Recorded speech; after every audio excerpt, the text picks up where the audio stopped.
मला वाटतं उद्या प्रजासत्ताक दिन संपूर्ण देशामध्ये साजरा केला जातोय, परंतु गेल्या 10 वर्षामध्ये आज तुम्ही बघितलं असेल राष्ट्रपुरुष असतील, त्याचबरोबर जी काय परिस्थिती आज निर्माण झालेली आहे, ज्या डॉक्टर बाबासाहेब आंबेडकरांनी हे संविधान आपल्याला दिलेलं आहे आणि या संविधानाचा अपमान करण्याचं काम त्या ठिकाणी गेल्या 10 वर्षामध्ये झालेलं आहे आणि म्हणून आज खऱ्या अर्थाने प्रजासत्ताक दिनाच्या पूर्वसंध्येला या ठिकाणी भारत माता त्याचबरोबरीने आज संविधानाचं संविधान 26 नोव्हेंबरला या ठिकाणी हा संविधान दिन म्हणून आपण साजरा करतो आणि या संविधान दिनाचा साजरा केल्यानंतर आज जी परिस्थिती या देशामध्ये महाराष्ट्रामध्ये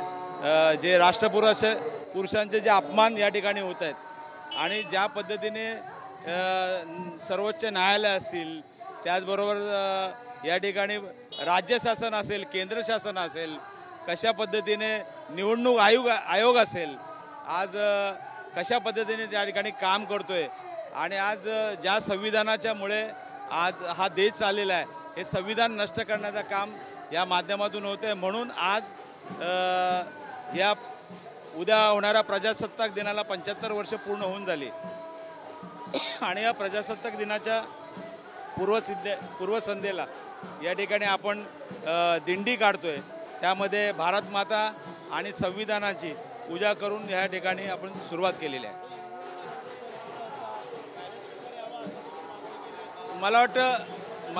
मला वाटतं या ठिकाणी कुठेही न्याय मिळत नाही आहे। ज्या संविधानाच्यामुळे सर्वसामान्यांना न्याय मिळाला होता, आज तुम्ही बघितलं असेल सर्वोच्च न्यायालय असेल, हायकोर्ट असेल किंवा इथे असेल किंवा इलेक्शन कमिशनर असेल, कशा पद्धतीने या ठिकाणी काम करतो, EVM मशीन असतील, ज्या पद्धतीने संपूर्ण जगामध्ये EVMची हे रद्द केलेले असताना सुद्धा आपल्या या देशामध्ये एवढ्या लोकांचा विरोध असताना हे EVM मशीन या ठिकाणी पक्षपातीपणाने आणि हे अन्याय केला जातोय। यासाठी आज आवाज उठवण्यासाठी आज आम्ही इथे आलेलो आहे।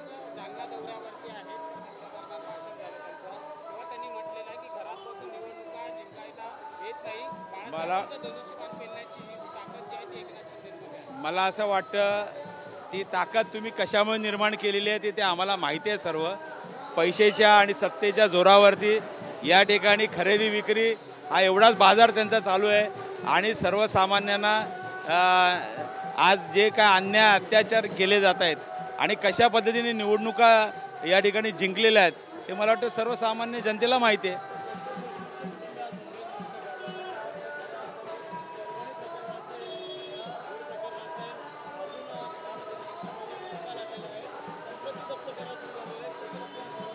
मला असं वाटतं संपूर्ण देशामध्ये आज तुम्ही बघित असेल गुन्हेगारी एवढे वाढलेले आहे, जे काही गुन्हेगार आहेत मोकाट सुटलेले आहेत, दिवसाढवळ्या त्या ठिकाणी खून होत आहेत आणि अत्याचार होत आहेत। आज तुम्ही बघितले असेल महिलांवरती अत्याचार चालू आहेत, सर्वसामान्यांवरती अत्याचार चालू आहे।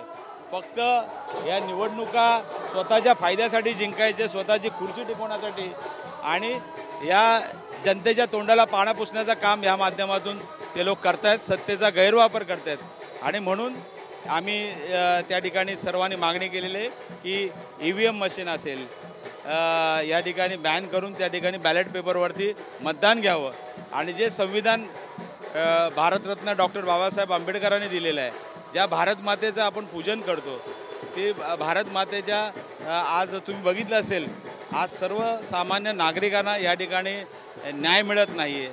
मग ते कुठल्याही माध्यमातून असेल, केंद्र असेल, राज्य सरकार असेल आणि कशा पद्धतीने गैरवापर चालू आहे ते मला वाटतं जनता बघते।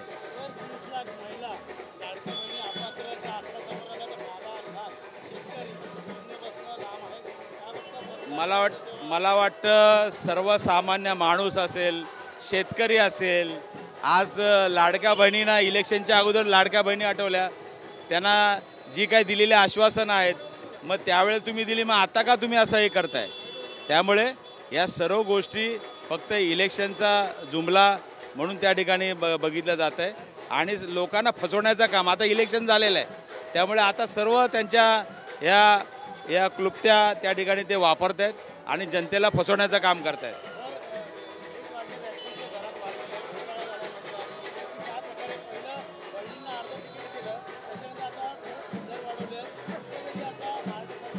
मला वाटतं ह्या मुख्यमंत्र्यांनी एक चांगला घोटाळा या ठिकाणी 2000 कोटीचा घोटाळा या परिवहन जे आहे त्या ठिकाणी तो घोटाळा त्यांनी काढला होता.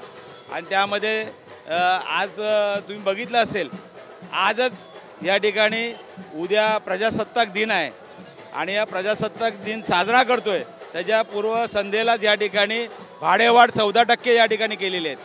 आणि तुम्ही बघितलं असेल परत नव्या गाड्या घेण्याचा घाट चालू आहे. आज तुम्ही बघितलं असेल, जर परिवहन 90 कोटी महिन्याला या ठिकाणी जर तोटा असेल तर तुम्ही नवीन हे कशाला करताय?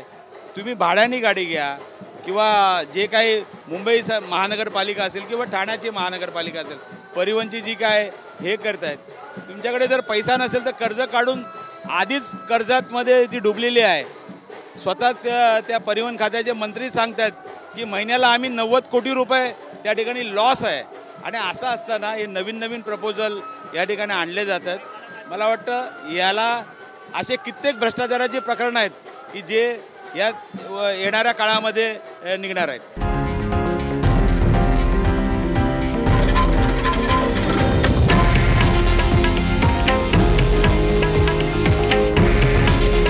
हे आहे देशातील नंबर 1 न्यूज नेटवर्क आणि आपण पाहत आहात TV9 मराठी.